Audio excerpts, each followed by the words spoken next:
Hi అండి.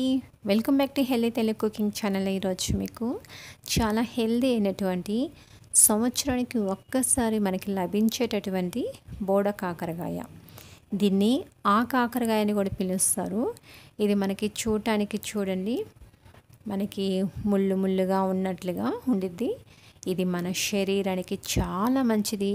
దీంట్లో పీచు పదార్థాలు ఎక్కువగా ఉంటాయి, అట్లాగే బి విటమిన్స్ కూడా చాలా ఎక్కువగా ఉంటాయి. కాబట్టి మనకి ఫ్యాట్ అనేది రాకుండా ఈ కాకరకాయ అనేది మనకి ఎంతో ఉపయోగపడుతుంది.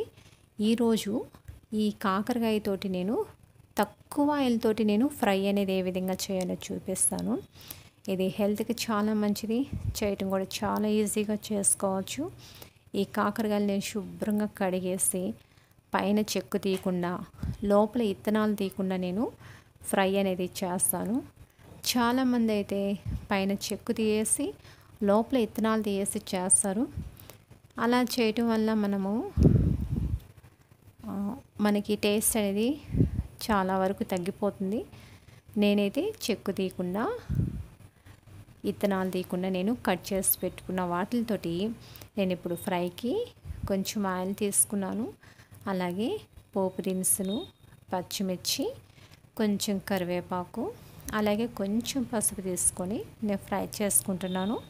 ఫ్రై అంటే ఎక్కువ ఆయిల్లో మనం ఫ్రై చేసుకుంటాం అని చెప్పేసి అనుకుంటాము, కానీ ఈ బోడ కాకరకాయకి తక్కువ ఆయిల్ అయినా సరే ఇది ఫ్రై అయిపోతుంది. ఎక్కువ ఆయిల్తో పని లేదు. మనము ఎక్కువ ఆయిల్ ఎక్కువ ఫ్రై ఫ్యాట్ అయిపోతుంది, మనము ఫ్రై ఐటమ్స్ తినకూడదు అనే అపోహ అనేది ఇక ఉండదు. ఎందుకంటే నేను చాలా తక్కువ ఆయిల్ తీసుకొని నేను ఫ్రై చేసుకుంటున్నాను. మనం కర్రీస్కి ఎంత ఆయిల్ అయితే నేను తీసుకున్నానో అంత ఆయిల్లో తీసుకొని కాకరకాయల ముక్కలన్నీ వేసేసి కొంచెం సేపు నేను ఫ్రై చేసుకున్నాను. చూడండి, ఈ విధంగా ఫ్రై అయిపోయిన తర్వాత ఇందులోనికి నేను సాల్ట్ అనేది నేను తీసుకుంటున్నాను. కాకరకాయ ముక్కలు తీసుకున్న వెంటనే సాల్ట్ వేస్తే ఆ ముక్కలు అనేది మెత్తగా అయిపోయి మనకి ఫ్రై అనేది కావు. అందుకని నేను ఇప్పుడు ఫ్రై అయిన తర్వాత నేను సాల్ట్ తీసుకుంటున్నాను. ఈ సాల్ట్ అంతా కూడా కలిపేసుకొని చక్కగా ఇందులోనికి నేను పల్లీ కారం తీసుకుంటున్నాను. ఎందుకంటే ఈ పల్లీలు అంటే పిల్లలు కానీ పెద్దవాళ్ళు కానీ చాలామంది తినరు. వాళ్ళని ఏదో ఒక విధంగా పల్లీలు తినిపించాలి, వాటిలో మంచి పోషకాలు ఉన్నాయి అనుకునే వాళ్ళైతే ఏ విధంగా పల్లీ కారం చేసి ఇందులో మనము కలిపేసి చక్కగా మనము ఇంట్లో వాళ్ళకి తినిపించినట్లయితే వాళ్ళ హెల్త్ కూడా చాలా బాగుంటుంది. వాళ్ళు కూడా మంచి ఆహారం తీసుకున్నట్టు ఉంటుంది.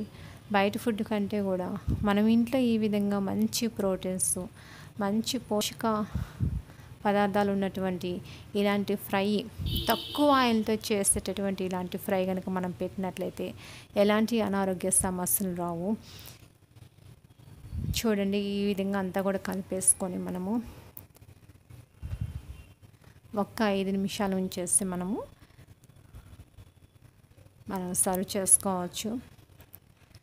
ఇది రోగనిరోధక శక్తిని పెంచి ఎలాంటి అనారోగ్య సమస్యలు రాకుండా ఈ కాకరకాయ అనేది మనకి ఎంతో హెల్ప్ చేస్తుంది. సంవత్సరానికి ఒక్కసారి వచ్చే వెజిటేబుల్స్లో ఇదొకటి. కాకపోతే ఇది కొంచెం కాస్ట్ ఎక్కువగా ఉంటుంది. అయినప్పటికీ కూడా మీరు తీసుకొచ్చుకోండి. కర్రీస్ కానీ ఫ్రై కానీ చక్కగా చేసి ఇంట్లో ఉన్న వాళ్ళందరికీ కూడా పెట్టండి. వాళ్ళందరూ కూడా చాలా హ్యాపీగా హెల్తీగా ఉంటారు. సాధ్యమైనంత వరకు బయట ఫుడ్ని అవాయిడ్ చేయండి. నాకైతే ఇప్పుడు ఆ కాకరకాయ రెడీ అయిపోయింది. ఇది రోటీస్లోకి రైస్లోకి చాలా బాగుంటుంది.